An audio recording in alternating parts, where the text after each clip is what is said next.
Hi, I'm Ria. Hi, I'm Hayley, and together we are Chronicles of a Spoonie, sharing stories. creating connections. Welcome back, Spoonies. Today we are going to be chatting with Aimee. Aimee's actually coming on today to discuss her son's conditions. Her son Thomas is 4 years old, and she's going to give us the view from a mother today. So it's going to be slightly different. It's going to be really interesting. We can't wait to hear what she has to tell us. It's more so exciting because a condition that we've never heard of, and nor has Google. Mm-hmm. It is, and I'm saying it wrong. I say neuropathy of the bowel. Is it neuropathy? I say neuropathy, but I think it could be neuropathy as well. I think it just depends. There you go. So many ways of saying it, but neuropathy of the bowel, and cerebral palsy, and like Hay says, of her 4-year-old son. So I am so ready to hear this. Before we begin, as always, we do want to give our trigger warnings for the episode. So this episode's probably going to be pretty heavy hitting.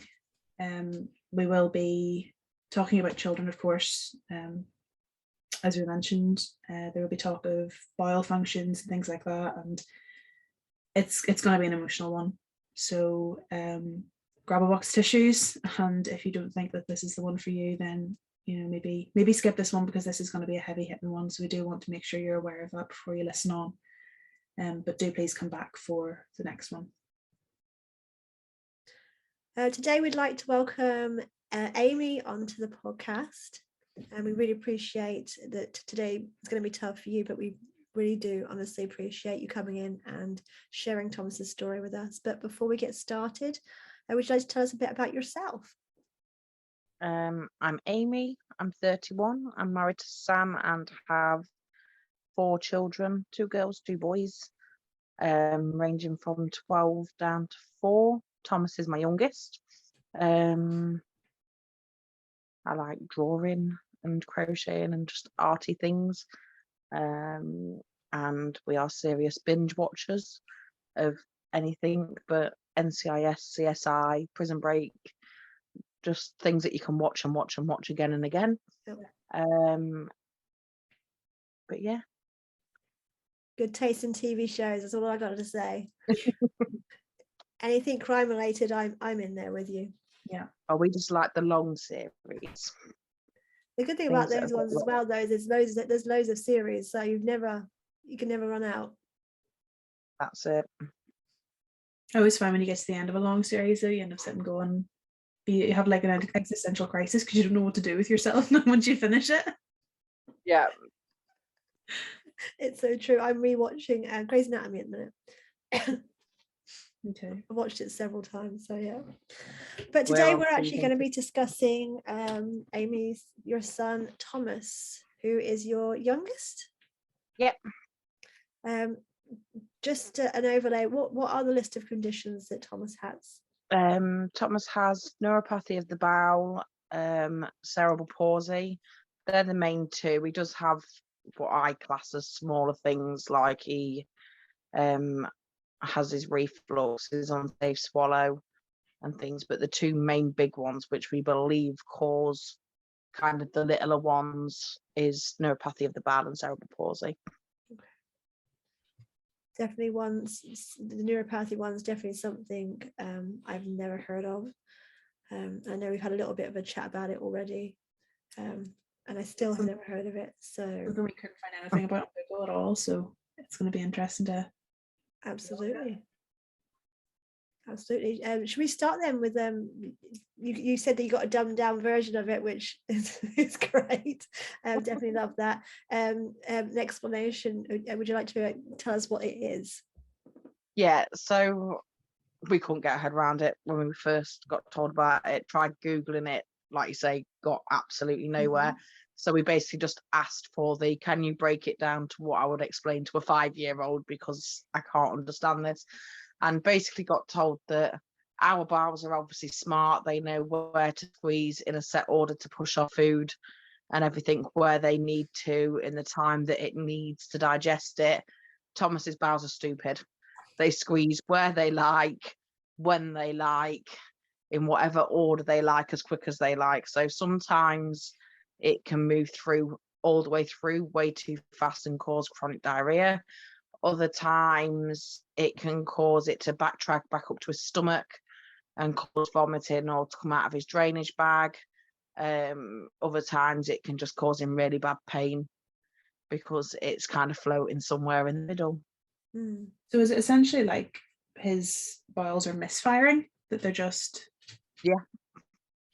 they've got a mind of their own?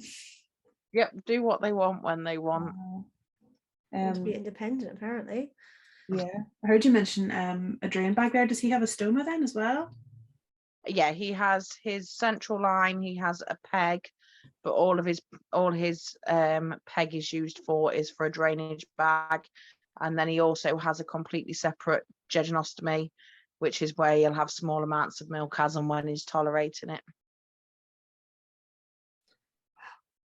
It's a lot for a boy his age to go through, and I was actually lucky enough a moment ago to see Thomas peacefully asleep and see it all, and it was extremely overwhelming. And I think for an adult with that much going on, you know, mentally it's hard. How does Thomas handle it? Thomas hasn't got a care in the world. Literally, Thomas, you wouldn't think anything. The only thing that he has a lot of anxiety about is hospitals.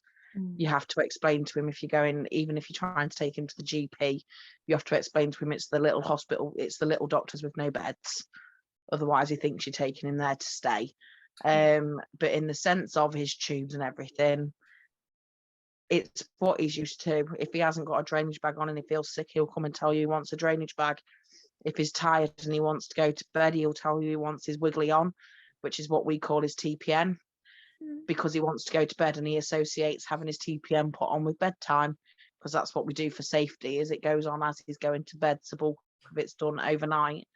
So to him it's completely normal. It's amazing, isn't literally. it, that as a child, because he's basically grown up, I guess, with it. What age did it all start?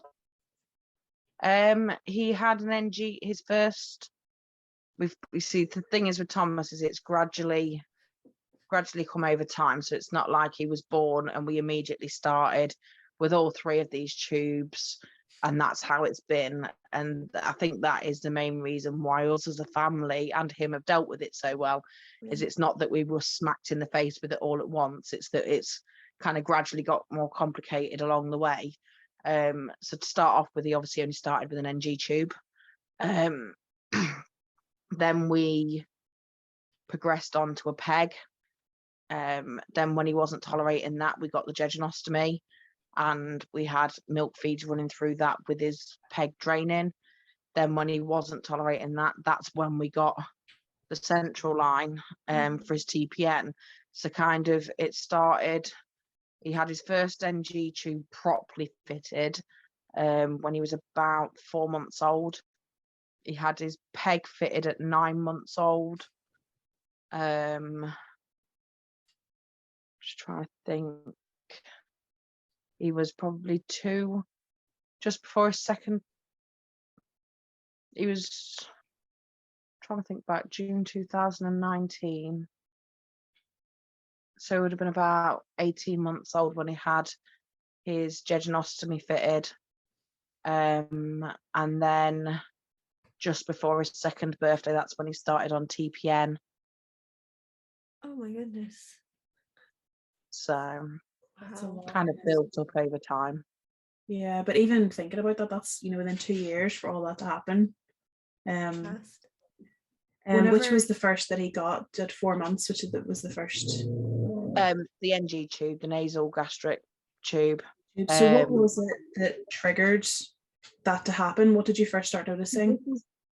This is the really weird thing, is Thomas was a 31 weeker. So he'd had an NG tube. I'm never quite sure whether it's classed as he's got chronic lung disease or that he had chronic lung disease, but he was on oxygen till he was 6 months old. And he kept getting reoccurring chest infections. Once after we'd been, because he was really poorly at 6 weeks old, to the point where he had to be reventilated, and put in intensive care because he got Scary. RSV bronchiolitis. Mm-hmm. And kind of after that, he was never fully right. Like, we'd get him on his bottles, but he'd be choking and spluttering and throwing up and just couldn't deal with it. So we got an NG tube at 4 months old, not really for a gastro issue. It was more of that's where they found the unsafe swallow. So they put the NG tube down to combat the swallowing side of it, to see if that then helped the chest infections and everything, which it did. But that's when we started to notice more. Once we had got on top of the breathing issues, that's when the gastro issues became more obvious, kind of thing. Did he have the reflux back then, or is that a new thing? I was just wondering if he's had reflux from day one, because a lot of chest issues can be caused, can't they, by the reflux? Aspirating on the reflux as it comes up. Yeah. So did it start with the diagnosis then for the reflux, and then it progressed and they discovered that that's when the neuropathy of the bowel was present, or? I think reflux was one of the first diagnoses we got. The reflux was one of the first, kind of followed by the unsafe swallow. Okay. Which he had a video fluoroscopy for, just to try and find out if that was the issue.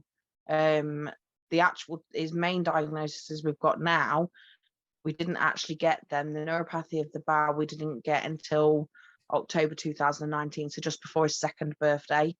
And the cerebral palsy is actually a new one that we actually only found out October 2021. Wow. I'm gobsmacked in a minute. Like, that's so much for a little baby to go through, but it must have been so scary for you as parents to see such a young baby being having tubes coming out of his face. Like, he's your youngest, isn't he? So you already had the other 3. How do you explain that to the other 3? In honesty, I don't know, and I don't know if we ever really have. They know that Thomas is different. Mm-hmm. They know that he has this stuff, and in the way that they word it to other people, which is their own words, not ours, is that his tummy just doesn't work, so he has the tubes so that he can eat. And that's the way that we've never sat down and really explained it to them.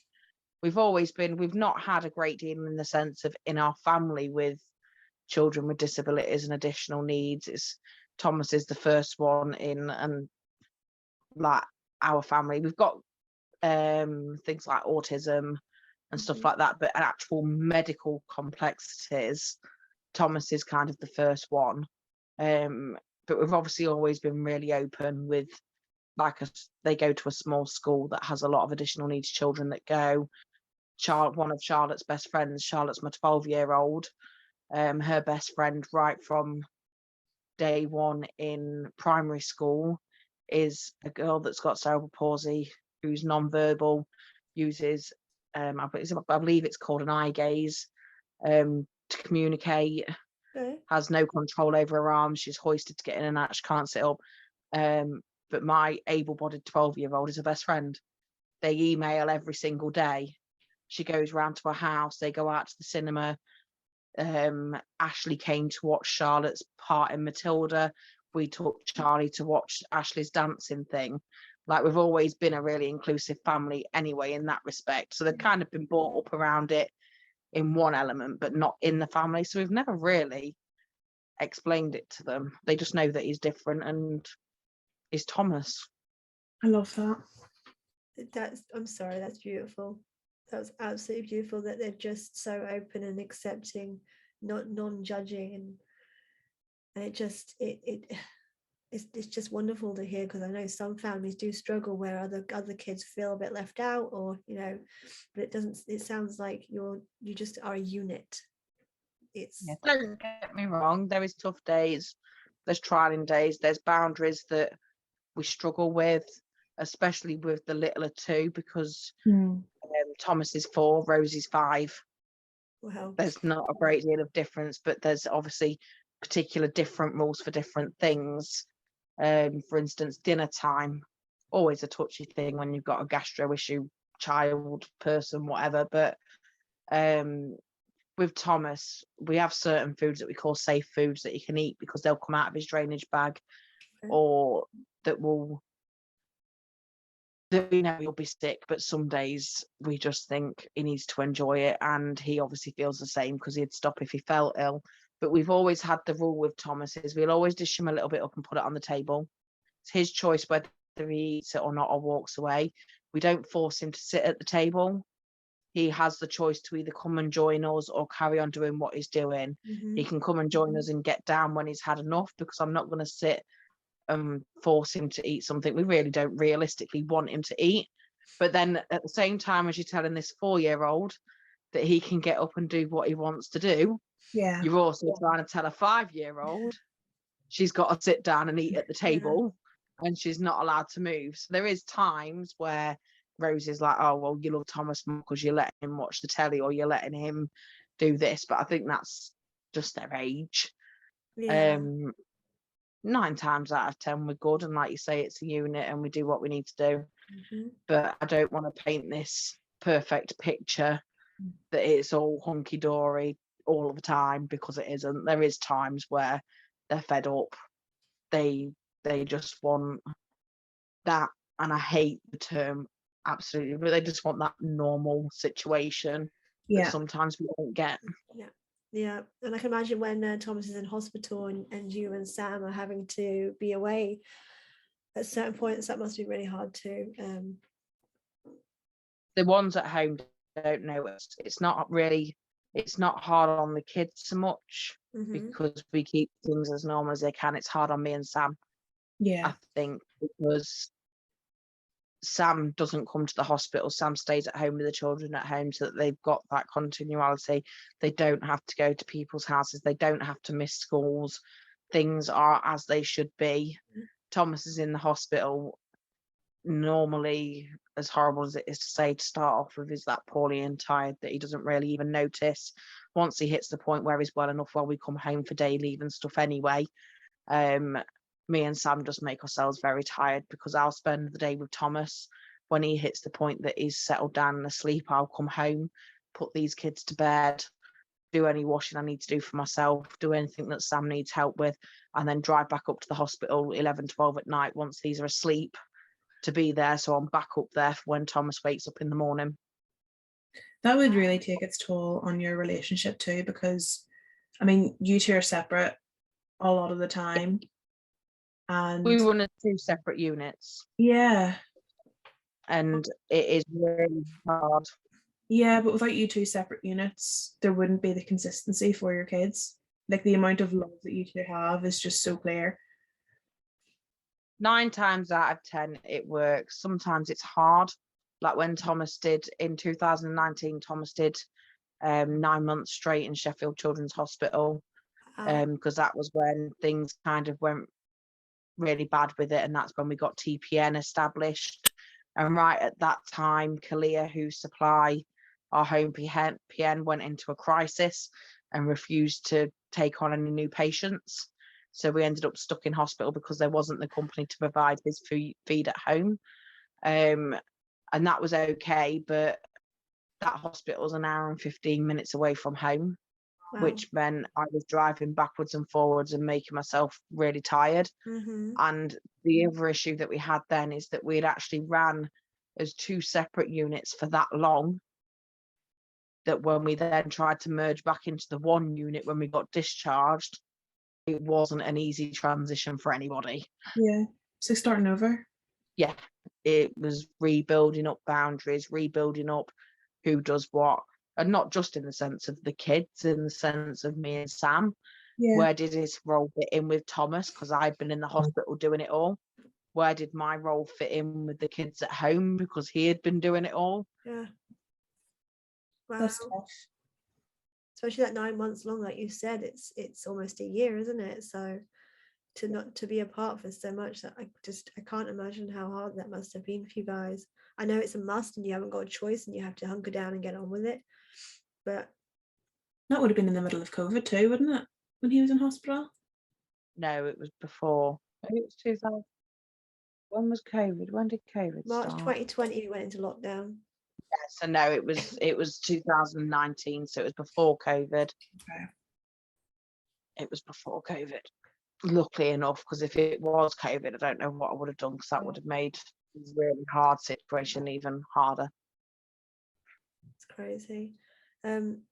So going back to the neuropathy of the bowel, has that been a trigger for any other conditions? Like, so when this one came in, my favorite word that I've learned off Haley, is this the domino effect? Is this that one thing that ended up triggering other diagnoses to come in? No. Strangely not. It was one of the ones that we needed the diagnosis, because up until that point nobody could understand why he wouldn't tolerate feed. But it's kind of that one diagnosis that kind of sits by itself. Okay. It kind of sits by itself. He had a lot of other things going on at the time, like he's always had been delayed with his mobility side of things. His speech and stuff was delayed as well, obviously the unsafe swallow, the reflux, but none of that kind of linked into the neuropathy of the bowel. I think all we really achieved out of the neuropathy of the bowel is it stopped the doctors questioning what was going on.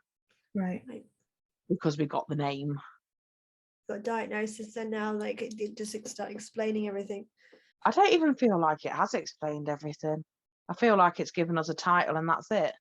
Because I know so little about it, and we don't know, like they can't even tell us whether it's something that he'll get better with or not, or whether where he's at is where he's at. Do they know a lot about it themselves? Like, no, Thomas's main hospital, Sheffield Children's, this was above them. They couldn't work it out. They couldn't give us a diagnosis. We ended up having to go to Great Ormond Street for 2 weeks for what they call the PPO study, which is pediatric intestinal pseudo. It's called the PPO study, and it's all to do with measuring how their bowels work. And it's a horrible 2 weeks.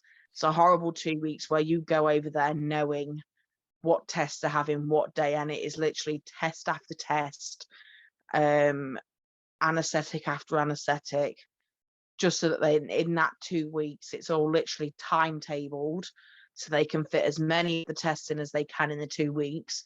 Then you have to wait 3 months to get your results from it. Wow, that's grueling. Because it's not just one consultant that gives you the results, it's a whole team of consultants that sit and look at the results of what they've got. But yeah, I don't really feel that. I think that the only thing I feel we gained or didn't gain from that diagnosis is we've got a title for what's up, but that's really it. We kind of know why he's on TPN, but we don't know what's going to happen with it, if that makes sense. Yeah, it just sounds like it must be really rare. Do you find that they blame everything on it now, though? Do you find that every time something happens now, they go, that's probably the neuropathy? Yeah, that's just Thomas's bowels. It's just Thomas's bowels. Just deal with it because it's Thomas's bowels. And it's like, okay, not everything can be blamed on it, but it's the things that people see. Obviously he can't eat food as great as other people, he's on his TPN and all the rest of it, but it's like we got a tummy bug in the house. The rest of us literally had it for 12 hours. Like we woke up with it in the morning, but by the time lunchtime, end of the day came, we were kind of over it. 3.5 weeks Thomas had that tummy bug, and we ended up being admitted to hospital because he had chronic diarrhea. He was going in excess of 9, 10, 11 times a day, to the point where it was out of his clothes and his nappy every time. And that was just a basic tummy bug. but because of how sensitive his bowels are, it Wow. just wiped him out. Yeah, is he immunocompromised with this condition? No. No. It's literally just because of his bowels.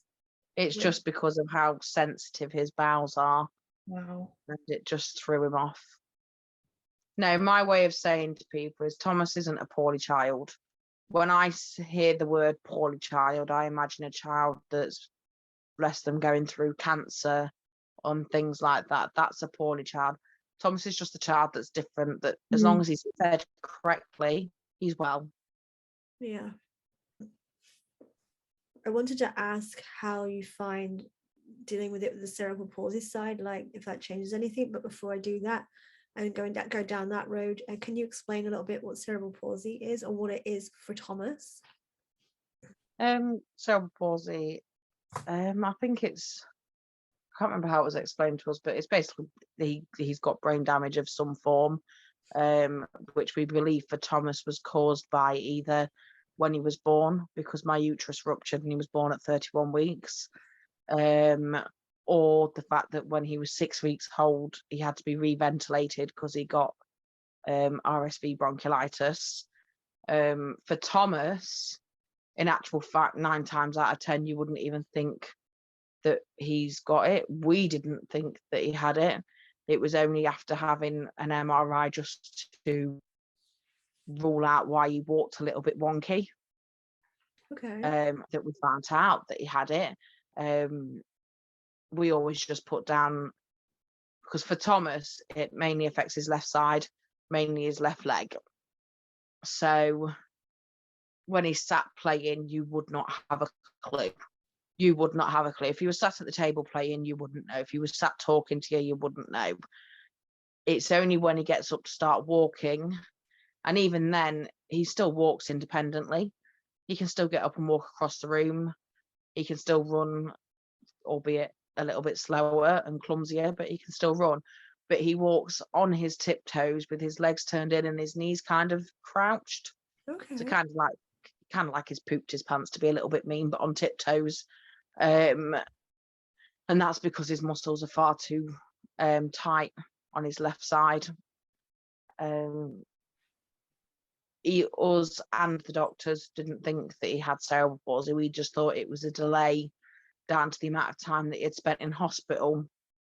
It was only after the physiotherapist said, well, let's get a definitive answer on this, because it's been toed and fro with for 3 years. The only way we get that answer is to do an MRI and see if there's any damage there. Even if you get an MRI, that's not a definitive yes or no to cerebral palsy. It can give you a yes if they can see the damage and see the stuff there, but even if your brain looks clear, you can still have cerebral palsy. Right. So it's kind of, it can either say yes, you've definitely got it, or you might still have it, we just don't know. For us, it gave us the yes, that's what he's got on the diagnosis, because he's got, in the words of the report, and it sticks in my brain because random things always do, but extensive damage around both sides of his brain. And that's what causes it. So for Thomas, that's led to what we call his wonky donkey legs, and that's his term, not ours. And that's where they also believe the unsafe swallow comes from, because up until then, nobody could work out why he randomly had an unsafe swallow with fluids. But that ties into the cerebral palsy. And not that I've actually managed to have an appointment with a consultant gastro related since getting that diagnosis, but I also wonder whether the neuropathy of the bowel would tie into it, which is what I'm waiting to ask them in February, because cerebral palsy is always all to do with nerves and muscles. Yeah. And neuropathy of the bowel is to do with the muscles and nerves not working properly in the bowel. Right. Yeah. Like I say, I don't know if it is. I just haven't seen his gastro yet. We've got an appointment in February, to which I'm going to bring that up and find out if it can be linked. I mean, it's a actual plausible link. So I mean, I wonder if they would even know the answer, because this, like we were saying earlier, it seems so rare. Like we can't even find it on Google, and Google is the master of all, obviously, and it tells all truth. So with the cerebral palsy, you were saying it's just his legs, so he hasn't got no hearing loss, no like none of the other what you call common traits of palsy. Yeah, basically it's the left side. All he's really got is the left-sided weakness. Does slightly affect his arm, but when I say slightly, I don't notice it. School don't notice it. It's only when physio do the measurements that they're doing that they can see that. I don't see it day to day kind of thing. With his leg, I obviously do. And it affects his swallow, and he gets tired very quickly. But he has to work harder to do what he's doing. So, and they're kind of the only symptoms that he gets. Is he on any medication for them? No. So I know you said, because he got diagnosed in June last year, wasn't it, 2021? And it took three years, did you say, for it to actually get to the diagnosis of CP? Yeah. Did you notice anything yourself, you know, at the start of those 3 years, like from way early on? Did you notice any of those like signs with the legs or weakness or anything like that? There was little things that was picked up on, like when he first started grabbing for things, it was always his right hand he'd use, and he wouldn't go for it with his left. But then they all seemed to kind of resolve itself. Now I kind of sit there and think that was because we had physios input who were giving us the exercises and things to do. But we'd notice a problem, we'd tweak what we were doing with his activities, and it'd kind of resolve the problem. So it had been kind of mentioned and then gone, oh, well, actually, we don't know. And then it was mentioned again, oh, we don't know. Yeah, no, I wonder if as well that because you'd started the physio and things so early on, had that really had a huge impact on, you know, the fact that his symptoms now are quite mild. They do say that the more physio you can get in, the easier it'll be for them. So I think so, yeah. Because they've said to us now, like, the things that he struggles with his ankle, we've got to get him doing as much activity now, because the older he gets, the less, what's the right word? I can't even think. My mind's gone completely blank, to be fair. I mean, like as they get older, they not less receptive, but there's not as much the same effect from physio as what it is when they're younger. Yeah. Just because it's sitting in my head right now, and I remember us talking about it before. Obviously, I've just seen Thomas in bed, as I mentioned earlier. What are each of the ports doing for him? Like, so we've got the TPM, which is going through his central line. Yep. Is it milk going through his jedge? Yeah, at the minute, which his milk is a bit of that. It gets stopped and started quite a lot. It depends on how we're doing. At this exact point, we are on 22 mil an hour for 20 hours of the day, which is the best that we have been since his jedge feeds were stopped about 2 years ago. So he's actually currently having 440 mil of milk a day, which is like amazing. And then his peg is purely for drainage. That literally just empties his stomach contents, so that, because the problem is as well as simple things like your stomach acid, that will automatically move through and do what it needs to do. Thomas's doesn't always, and can just stay and build up in his tummy to the point where he's sick. So that's constantly emptied out via his drainage bag.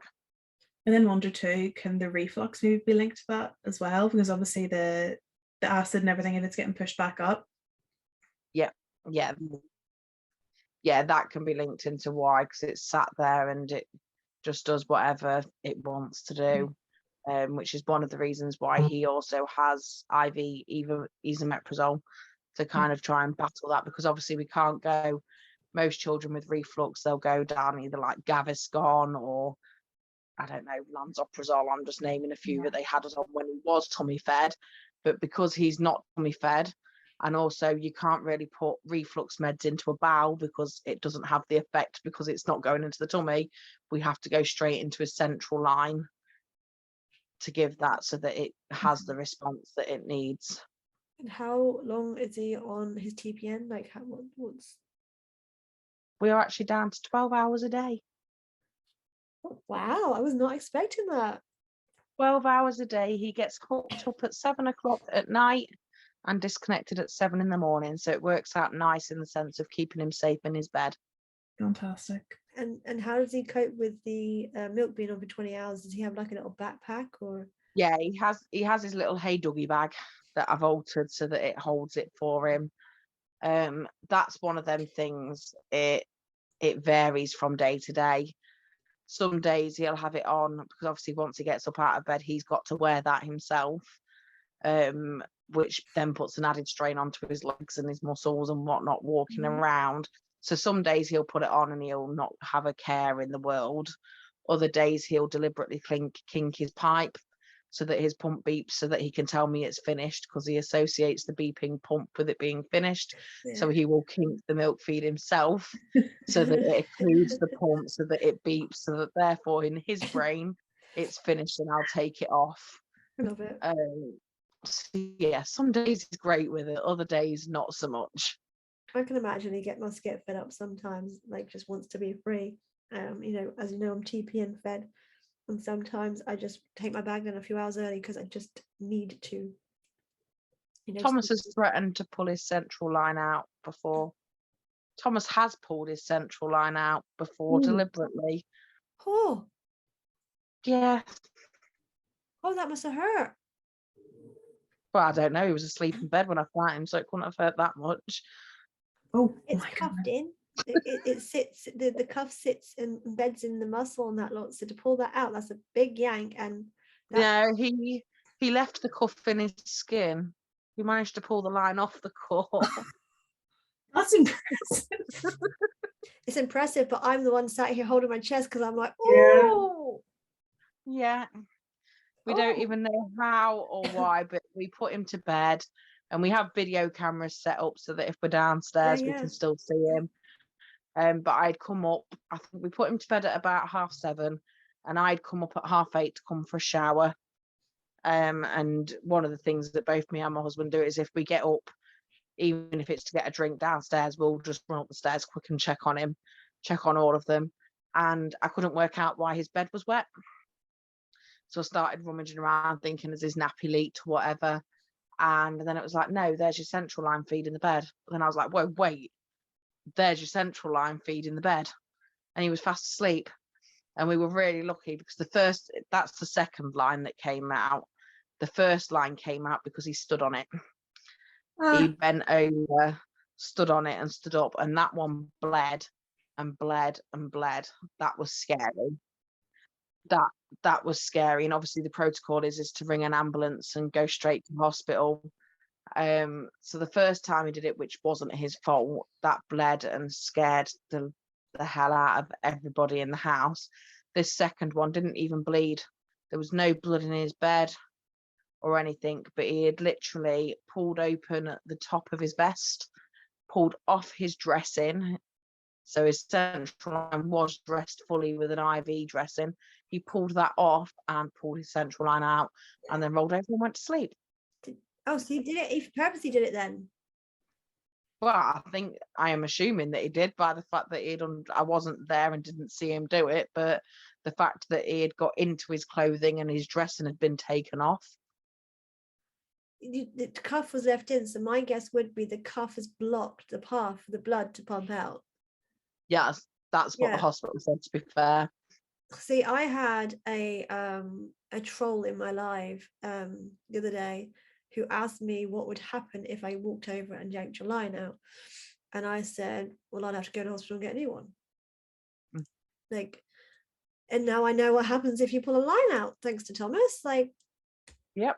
My site is actually pulsing right now because the whole thought we had a near pull out. Scott nearly he tripped on the line, trying to save himself so he didn't pull it, but his foot caught in it, and so as he pulled his foot forward, my chest went with him, and I really thought it was out. Like, I really thought it was out. And that was scary. I think you do hit the point. Thomas now, like in the morning when we first get up, obviously I can't just disconnect it in the bed because it's finished. It's as you know yourself, come downstairs, full sterile setup Yeah. to disconnect it. So he'll come down, and we have our little portable drip stand that he has in the living room so that he can watch telly. And my living room's quite small, so that he can actually do the full length of the living room, and we know that there's enough line there for it to not be a worry. But if he so much as catches it on a pillow now, to the point where it makes the line lift off his like leg where it's dangling down, he knows, he stops and starts shouting wiggly. I think he's finally started to get to the point where it's like, yeah, okay, I don't want to go to hospital. This Yeah. hurts. Leave it alone. Yeah. So you're connecting him. Yeah. How is that as a mum doing something that is so risky? How do you deal with that? Do you just, is it just like a machine, you just do it and you don't think about it, or is it always in the back of your head, like, have I washed my hands properly, have I done this properly, have I done that properly? Like, the worst mental mind game I think you could have as a parent, knowing that there's 1,001 different ways you could kill your child by trying to feed them. Yeah. Is the bluntness of it. Yeah. Absolutely. You've been in my lives, I call it Russian roulette, because you just don't know which time it's all going to go wrong, and you could do everything right. We've seen the septic shocks, we've seen the septic showers. We've had it where they've not even dared just to send, sorry, It's okay. Okay, take a minute. we've had it where they've not even dared just send an ambulance out, and we've had the ambi doctors rock up because of how poorly he's got so quickly. And I think what's even worse is then after that's happened, sitting there as a parent and think, what did I do wrong? What did I miss? What did I not clean? What did I not do? Mm-hmm. And to sit in hospital and have to deal with that when there's nothing to keep you occupied, nothing to keep you moving, and you sat pretty much at the side of the bed watching your poorly child in the bed, watching them, that every time they then re-access that line, that it's septic showering them again and again and again. That's the worst bit. That is the worst bit. I'm hoping that they explain to you when you're in there that most of the time it is just something that's just got stuck in that line one time, that has just built up the bacteria, and there's nothing you can do about it. It's sepsis and septic most of the time is literally just that one little thing that you can't see, you can't do anything In all about. fairness, we worked out the bulk of what's, because in 1 year Thomas got 9 line infections. Wow. And that's depressing. That kills your head. Mm-hmm. But then we started to make some changes to his nighttime routine, his daytime routine, because one of the hospital's biggest concerns is that because he has that much fluid overnight, Thomas ends up drip wet through in the morning. Even though I get up in the night and change his nappy and stuff, he wheezes that much because he has 1,250 ml in TPN alone. He wheezes that much that his nappies explode. So then obviously that wee is sat on his line. Yeah.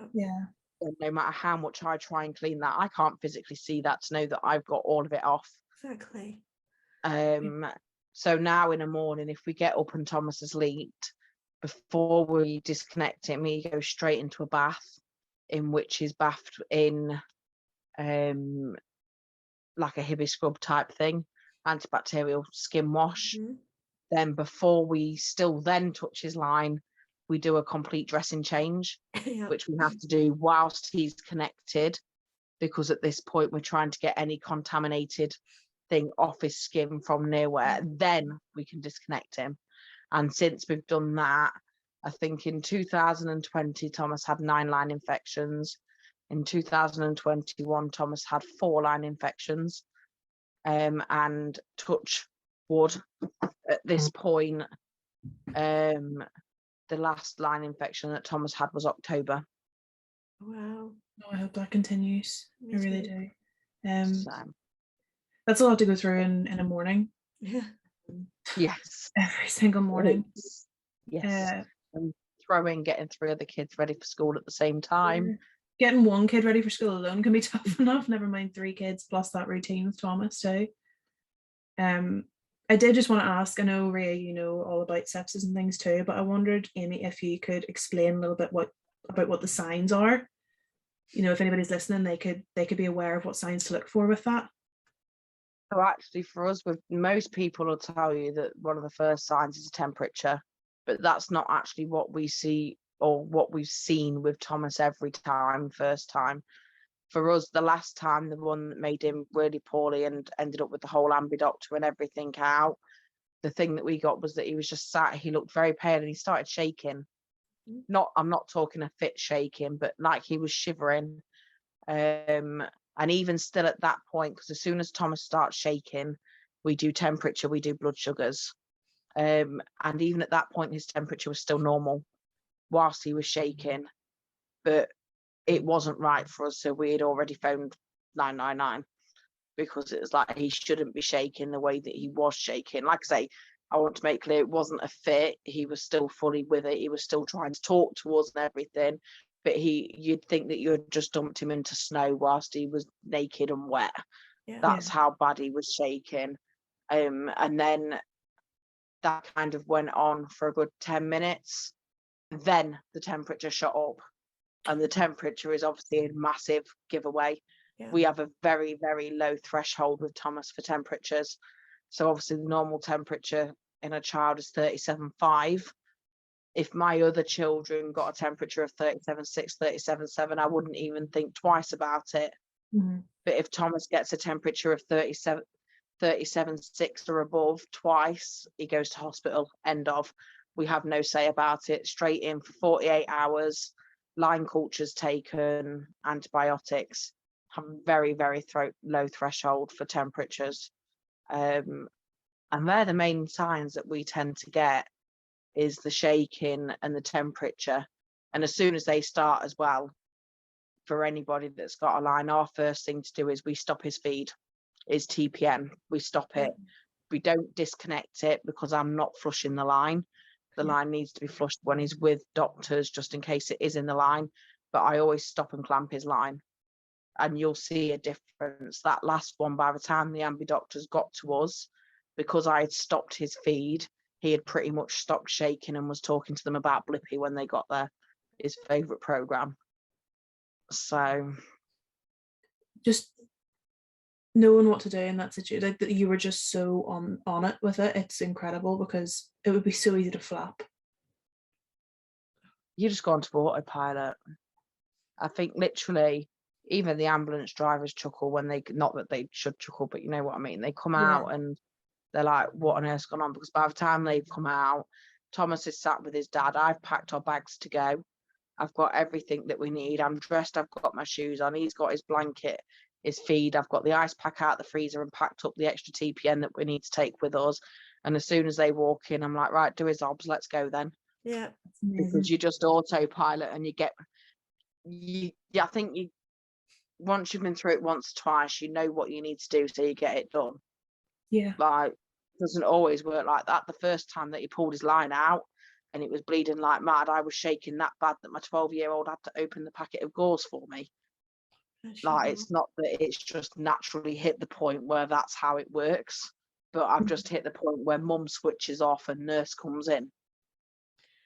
It's so scary. I mean, I don't shower anywhere above here, not ever. My line is held up here. I take my temperature before, after the works. Like, I'm so regimented with it all because of the whole fear of it, and that's on myself. Like, I couldn't do it to another human being. I couldn't. It's a scary thing to do to myself, and I sit there just before I flush and I pray, and I'm not religious. But it doesn't matter if I'm on a live or anything like that, you'll see me pause just before I press that flush, and I'm praying, like, please, just not today. I'm not today. So I literally take my hat off to you. I really do. Like, you are, I know you sit there and say, you don't want to give this vision of, this perfect family, there's a unit and all this sort of stuff. But by God, you are an amazing mother. Yeah, and seriously strong, and Thomas is so lucky. Yeah, like, he's lucky that he got you. And I know you probably don't believe that all the time, because you got into a routine and it's just your normal, but it's like, it's mind-blowing. It's making me emotional. I know. I'm holding on so tightly. I had a moment before with her and we weren't even talking about something so deep, but you are an amazing woman. Most mums that end up in a situation will stand up and do what they've got to do. And that's what I see it as. If that's what Thomas needs to be alive and live the life that he's living, then that's what we'll do. And that's what we'll do as a family. And as much praise goes out to his dad as well, because he's fully trained, does TPN, the works. We're the only two that can. We don't have babysitters or anything like that. We can't leave Thomas for the night and go out because we don't have anybody else that is trained to do his stuff. We have our little routine and we get on and we do it. Well, I was going to ask as well, because obviously this is only going to go out in audio. If you could explain, I know we did talk about it briefly beforehand and I'm going to get to see it whenever I edit this, but could you explain about what the bed actually looks like for anybody who's listening, trying to visualize? So imagine a single size cot. A cot, but in single bed size, but where the whole side of it opens up. So I can literally open the whole side of Thomas's bed and access it from top to bottom. His bed then can also go from being right down on the ground so that he can climb in and out of it like an average child would. I can also raise it right the way up so that it's at my level to change his bum, do his bits without hurting my back.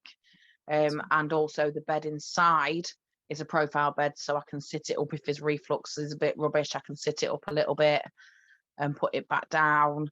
If we move his bedroom around, that's not a problem because there is doors on both sides of it. So yeah, it's a ginormous safe space without the padding. It's one of the things I was going to ask, because it's like you said, it's a hospital bed. The bed can go up and down. Do you find that being able to lift his head a bit? I know that the urine's obviously going to soak up the sheets and stuff like that, but do you find it stops it coming up so far, or has it not changed at all? No, it doesn't make a difference on the front of where the wee soaks to. Problem is for Thomas is he's a belly down, bum up in the air sleeper. Like, I was quite shocked with the fact that you saw him lie on his back asleep. He does sleep in the typical baby position, which doesn't do great for where wee soaks to. No, I can imagine.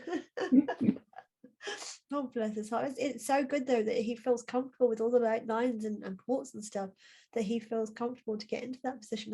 It's a really positive. I mean, it's not for the pee, but for his comfortability, I think you'll find it's more for him being difficult because I can't faff with him if he's that way round. He knows what he's doing. Yeah, I was gonna say, you read into it cuteness if you want. I read into it pure defiance. Oh, brilliant. It's the good being that's what's good about being the outsider though, isn't it? You see those little cute bits and quirks, and you're the parent that sees it all the time and you're like, no. It's not as cute as you think it is. It's his way of saying, leave me be, I'm sleeping, don't touch nothing. Here's my bum, it's in the air for you, do what you do, but leave the rest of me alone. Yeah. That is the one. Love it, honestly. I wanted to ask something quickly about the cerebral palsy. I know you said it just affects his legs, but there's I know they do different sorts of therapies with kids with cerebral palsy. Does he do any of them, or because he's not what you call like severe, and it's just his leg? Is that something that's not been offered to him, or? What do you mean when you say therapies? Oh, sorry. So there's it's common type of therapies: occupational feeding, aqua, horse and animal therapy, music therapy, play therapy, behavioral therapy, speech therapy. So he has an occupational therapist who provides us with things like his specialist seating that he has and stuff. We obviously have a physiotherapist that designs his therapy plan. But at the minute we're working on walking up and down stairs. We do have speech and language involved, but they obviously don't have a great deal to do with us in the sense of he doesn't eat a great deal, so we don't really need to pursue that or push that kind of thing. We have St Andy's hospice involved just as a respite thing. We haven't been comfortable as a family to send him away for the night for respite. because it's over an hour away, and like we hit when we were talking about sepsis, it feels a long way to send him to Yeah. then have to trust somebody else to do his TPN Yeah. and not be able to get to him quick if things were to go wrong. Yeah. So it's not something that we've accessed as a family in the sense of an overnight respite, but it's something that we have. We've literally just been accepted for hospice at home, so they'll come in and play with him at home, so I can do housework without worrying about him, his tubes and whatnot. But they've offered us hydrotherapy because that's meant to help. He does horse riding anyway because we live on a farm. Oh, nice. So Sam's sister has a horse, so he rides the horse and stuff. And yeah, I think that's about it. The other thing that they can do is, if you kind of go down the medical route, is they can give Botox into the muscles, which is something that we're currently speaking to his orthopedic about, is whether that is something that would help Thomas and is a route to go down. That's interesting. I didn't know that you could do that. I knew they did it for like over sweating and obviously to help us. The idea behind it is they'll give the Botox into the affected area.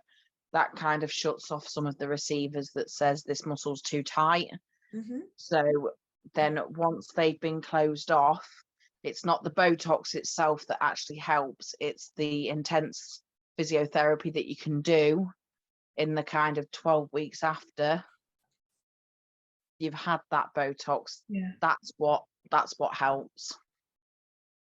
That's really interesting, actually. I love hearing about different uses for things you don't expect to hear. So I know in our research as well that we looked at, that there was a mention of surgery also being a possibility for helping with cerebral palsy. Is that something that's ever been mentioned for Thomas? It was mentioned briefly by his community paediatrician, but I think part of the issue is we haven't actually seen his orthopedic consultant since getting the diagnosis. Okay. We're due to actually see them next week, and he's the one that kind of speaks through the Botox, the surgery. I don't personally feel surgery to me would be an option.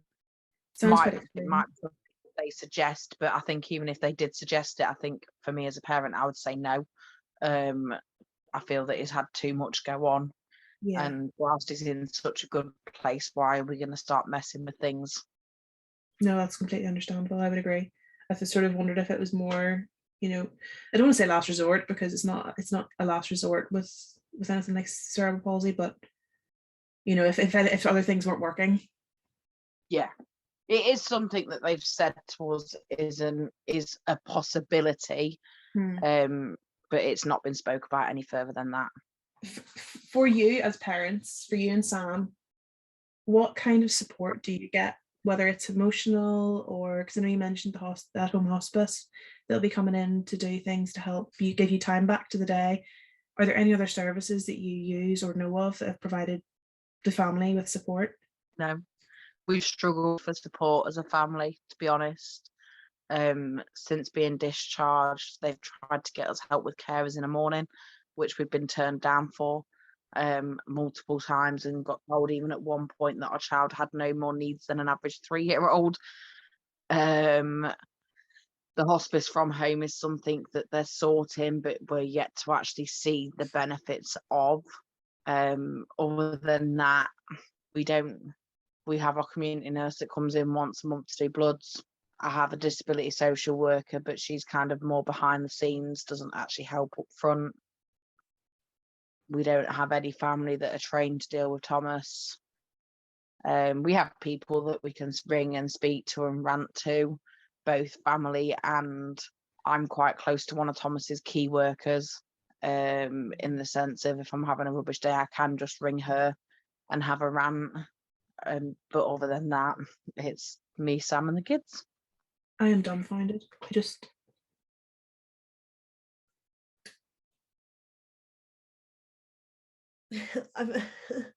I'm sorry. I don't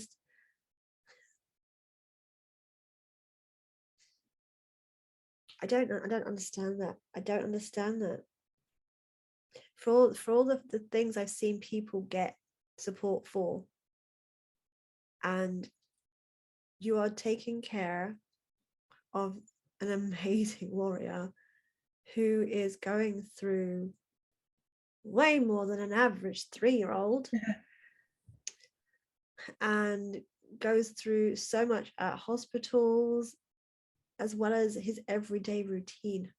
And you as parents are not only supporting him above and beyond, but your other kids too, sacrificing taking care of yourselves, and they don't warrant that as supportable.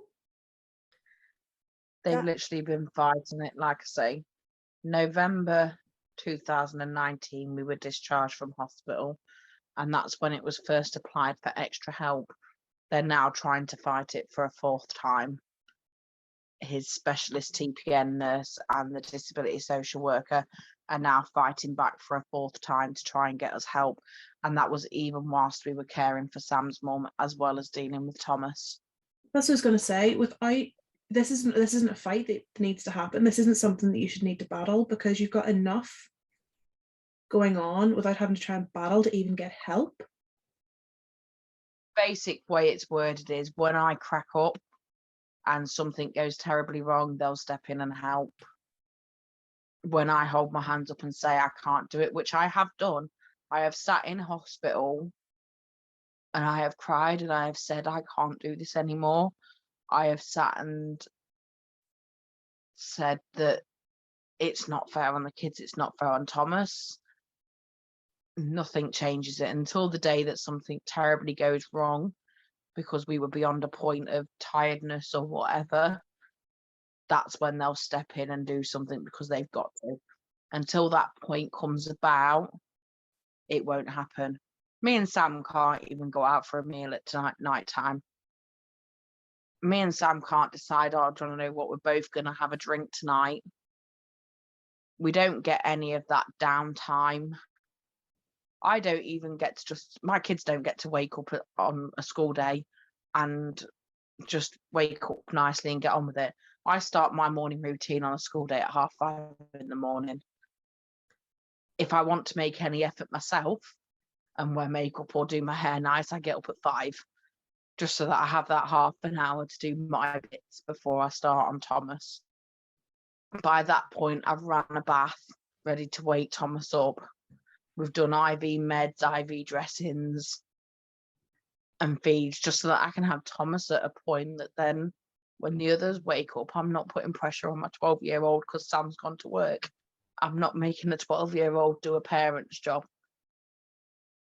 So we don't go to bed till nearly midnight because we're doing his bits and bobs. We then have alarms set for every 2 hours. We then start a day at 5:30. And there comes points where you can't deal with it. There comes points. Why, and we've learnt this a lot recently, why has it got to get to the point of crisis before they will step in? The last 3 podcasts we have done has been a story of having to get to crisis and beyond before anyone will step in. I understand that the mental health system is overrun right now, especially with COVID and the losses people have lost. I get that. But even help on a mental health front. My community nurse asked me to go to the doctor because every time she came out, I would end up crying. I went to the doctor, who got told, I don't actually know what I can do for you because I can't wave my wand and make your home life easier. It's pointless me putting you on pills because it's not going to help. There's nothing that I can change to fix it. talk therapy, hello. Just being able to, that's the thing, you don't even have a chance in your day-to-day to just be able to talk, because there's not enough hours in the day and there's no one there to support you. There's no one, Sam, as you say, goes out to work in the morning and he's out for the whole day, and I know obviously when he comes home you can talk to him and everything, but to just be able to have somebody to vent to who's just there to listen, that's not a difficult service to provide. They could offer me an online thing where I filled out questionnaires and read through things, and once a week somebody would log in, read what I've done and write me a thing back. That's what I got offered when I reached out and said I'm at crashing point. They don't see the side of it where I have my own health issues going on. I've neglected to deal with them. I've not done anything about my own issues because my appointment come up, but Thomas has been poorly, so I'll push it back. I don't wee properly. I have to self-catheterize. I've bobbled through doing that, and I haven't actually seen a urologist in 2 years. Oh my God, Aimee. Because Thomas's needs come first. I hit the point where I went on Thomas's last admission to hospital when he got the tummy bug. I was having major issues myself, and that hospital isn't trained. If we go to our local hospital, they're not even trained to look after Thomas. I can't take Thomas to that hospital and know that the nurses can look after him because they can't do his feed. They can't connect TPN. They can't disconnect TPN. I'm more, as much as I love, and this is in no way a dig at the nurses in that hospital, because they are amazing and they are probably one of the best support networks that we do have, which is really think that it is just a local children's ward, but they are the most amazing and stuff, but they're not trained to deal with my child. They can't look after him. I was really poorly when Thomas was in hospital last. Even though I knew I needed to go to A&E, stayed on the ward until I connected his feed and disconnected him, all whilst doing that, whilst feeling like I was going to pass out. I then took myself off to A&E, sat in A&E until 7 o'clock in the morning from 10 o'clock at night, because A&Es are just really struggling and rubbish at the minute. Plodded back to the ward to disconnect his feed, then went back to A&E to finish waiting, and then refused to be admitted anyway because we didn't know how we would work it, because Thomas was on the ward and the ward can't deal with him. And we had nobody could watch the home so that Sam could come in and do it. And that's the point that it hits. I needed to be admitted to hospital, and I just turned around and said that I couldn't because we have no support with our child, that nobody else can look after. The only way that that would have worked is if we allowed them to transfer him to a hospital that was an hour and a bit away. And that's not good enough. Then it would have been on his own. Yeah, that's not good enough. But what can you do? You scream, you shout. They think you're the crazy mum. So you just bubble through, you deal with it. You have days where you crack up and you cry all day. You have days where you look like you're smashing it and you go through it. It's just what it is. Even on your worst day, Aimee, when you don't think you can do it all, you're still fucking smashing it. Pardon my French, but you're still fucking smashing it. Superwoman. Like the A&E story is blowing my mind. I know. I mean, 90% of the stories are blowing my mind, but the fact that you are not getting treated for your ailments that are probably going to get worse if you don't, and you're not getting the support to help you get that done, and your doctor isn't helping you to get you support for your mental health. Like, I understand, like I said, the systems are struggling, but come on, like, they're really failing you, Aimee, like really failing you, and that breaks my heart. But you always know that you can open up the message box to me and you can vent, like, anytime, 3 o'clock in the morning, whatever. Don't ever feel like you have got nowhere to turn to, because you have always got me. And I tell you now, you've now got her. You're up there to me, just in case you didn't realize. If you think I'm pointing to you, Aimee, I'm not. I'm pointing to Hayley. This is you, Ryan. This is you. Don't talk to yourself. Honestly, first on Amanda, sweetheart. But I've already hit that one then. Talk to myself regularly. And you get the best answers that way. This is obviously you get like the adults that are rude and blunt, or that they just stare, which I find even ruder than rude comments. Mm-hmm. But I love blissful comments. I once had a little boy when I was shopping in Asda's ask me if I forgot to take my baby off charge. And I thought it was his mum couldn't stop apologising, but I thought it was the most adorable thing on the planet. Like, there was no double take. There was no, like staring, trying to work out what was going on. It's just, why haven't you taken your baby off charge? And it's like, because he needs to stay on charge a little bit longer, mate, to make sure he's okay. Hold on with my baby. Love it. But Just, this is one of the conversations we had with another person on the podcast, is kids are so innocent that they don't think before they open this. They just say what they see and they say what they think. And sometimes it's funny and cute, and sometimes it's educational for sure. Sometimes it's mean. Yeah. And I'm just so pleased that was cute. yeah. You know, We've had rude comments, but what surprises me is I've never had a rude comment off a child. Lots of rude comments off adults. Lots. Like, to the point where I, for a little while, didn't take Thomas out, down to one lady in Asda. I've had one lady stood outside McDonald's say, I think I'd rather my baby not be here than have to be connected to all that. whoa. The lady in Asda turned around and said, what's wrong with it? Not even him. What's wrong with it?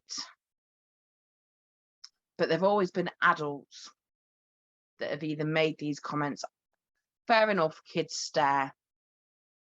Kids stare. That's what kids do when they're trying to work things out. Yeah.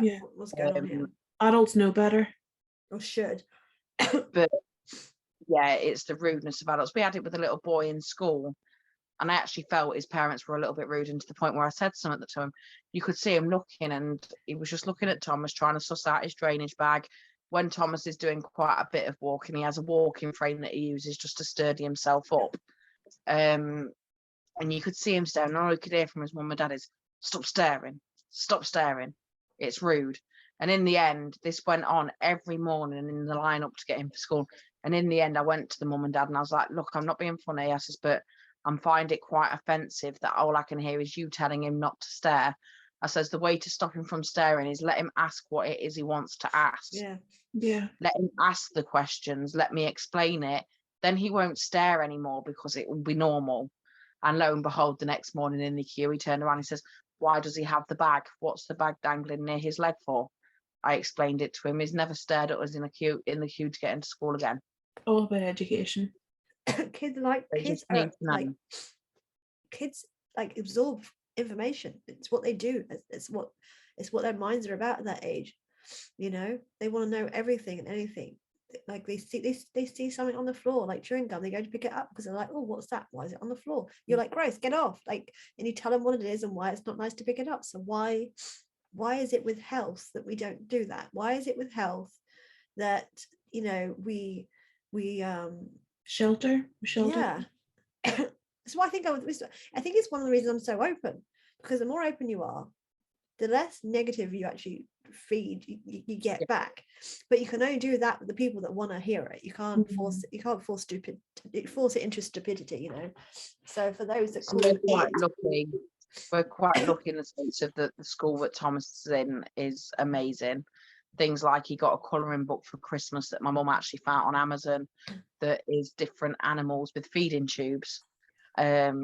I took it into school photocopied it, and the next day I went in and on the mat is the crayons and all of these pictures of different animals with feeding tubes. Oh my God. When they did career days and there was a doctor in talking, it is because it is such a small school and we live in a village, the doctor is one of the other kids' parents but also knows a bit, so they linked in the two. They linked in Thomas and this doctor coming in to talk about feeding tubes and why different people needed them. Fantastic. I took them in spare syringes and new drainage bags, so they weren't ones that Thomas had on, so that they could play with them and see. I altered a teddy and put a feeding tube in it, and it's now in the classroom. The kids can see what they're dealing with. Plus the fact that Thomas walks around, and if somebody says, I want to see your tubes, he goes, blump, pulls up his top and just flashes his belly and chest to the world. I love that. That is, I mean, and it's just That's a beautiful thing to do. He's just got no. He's a little legend. He is. He really is. He literally is. Okay, so I think we've covered enough. I think that was a hell of a lot to go through, and I think we've put you, Aimee, through enough tonight as well, going through all of that and reliving a lot of things. So thank you. I can't thank you enough for sharing Thomas's story, sharing your family's story, and enlightening everybody to those conditions, some of which I'd never heard of before. So I really do appreciate that. Thank you for listening. Oh, like we said all the time, like we're always here. You're not alone, and if you ever need a friend, we are here for you always. Again, just to mirror what Hayley said, thank you so much. It has been an emotional roller coaster. We've had laughs, we've had tears, and we've learned a heck of a lot from you. And I literally have the greatest respect for you. So thank you ever so much for today. You can deny it all you want, but you're Superwoman. You really are. But yeah, before we go, as always, we do like to give you the opportunity to mention a charity that you maybe like anybody to go and have a look at, or if they so desire to make any donations to. It's just so people can become aware of maybe new charities they hadn't heard of before. And if there is any social media or anything that you'd like to share, you can share that now too. For me, it's just the Sheffield Children's Hospital. Without them, Thomas wouldn't be here. Without them, he wouldn't be home being the little dude that he is. And they're both on the internet, on Facebook, and it's literally as it says, Sheffield Children's Hospital. No problem. Yeah, we'll have the link to that Facebook group on our website, and if you're watching on YouTube, it'll be in the description box down below as well. So with that all being said, we wish you and your family all the best. I pray that you get the help and support you deserve soon. And again, we're always here if you ever need a listening ear. Thank you. Yeah, please do keep in touch. Please do keep us updated as well. I most definitely will. You take care of yourself, okay? Thank you. You too. All right, darling. See you See you soon. soon. Bye. Bye. Honestly, I'm just so blown away by not only her story, but her as a person. Like, obviously, I already know Aimee, and I wasn't prepared for 90% of that. No, I'm actually at a loss of words now. I don't even know what to say. I really wasn't expecting that. I wasn't expecting just to hear how much of a struggle her entire family goes through on a daily basis, and how little support she gets for that. It's heartbreaking, and I think anybody listening to this would agree. It's not right. It's really not right, and my heart goes out to her and her entire family. I know you're the same, Ray. We both just wish we could do more for her and her family, but we really cannot thank Aimee enough for sharing all of that, because a lot of that was really hard hitting, and it was a lot for her to go through as well. I think our tone like says a lot for how we are feeling right now, and I think it's the only podcast so far where we've had to take breaks, because it's really hit hard, and being educated sometimes is not easy, and not only for us to hear, but I can't imagine that was easy at all for Aimee to share. And I wish we could thank her tenfold for tonight. As we always feel, every time we hear a story, every time we record a podcast, at the end we wish we could do the impossible, make it better for the person we've spoken to. And today is no different. It's no different. All I want to do is reach out and hug her so hard and tell her how amazing she is, and that with all the lack of support and all the letdown that she has had from the mental health system, from her doctor, from some hospitals, from the system alone, she is doing an amazing job. Incredible, absolutely incredible. And we always give our spoonful of knowledge at the end of every podcast, sort of based on the guests that we've had that day. And for me, and Ria, I'm sure you agree that what really sticks out is just resilience. Like we always say, I know you hear it too with your lives and everything, people saying, I don't know how you do that, I don't know how you cope. And we sit there and we thought the exact same for Aimee tonight. We just thought, how does she do this day to day? But I think it just really goes to show how resilient humans can be. And she is just such a fine example of that. She is, it's blown me away. It's all I can say, is it? I keep saying it, it's blown me away. The tip of the iceberg for me was managing a football team. Like, sweetheart, you've just told us this phenomenal story with our jaws on the floor. See, sometimes I wish it was video, because if you could see our faces through half of this podcast, like, you'd be chucking things in our mouths. Like, it's just gaps of silence where our jaws drop. They're gonna have to be like edited to be shortened, because people are gonna think the audio is cut out.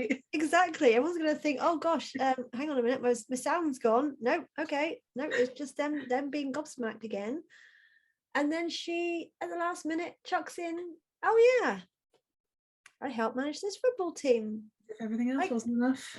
So we're not taking care of our own health. we're being superwoman, and then we're adding in football team.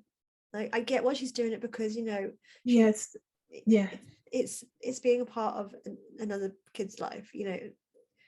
I get it, I understand it completely. But when you're running on about 3 hours sleep a night, you're not having enough time to take care of your own needs. You're having to not relax at night time just in case something goes wrong. Telling you now, superwoman. She is superwoman. And then add football too.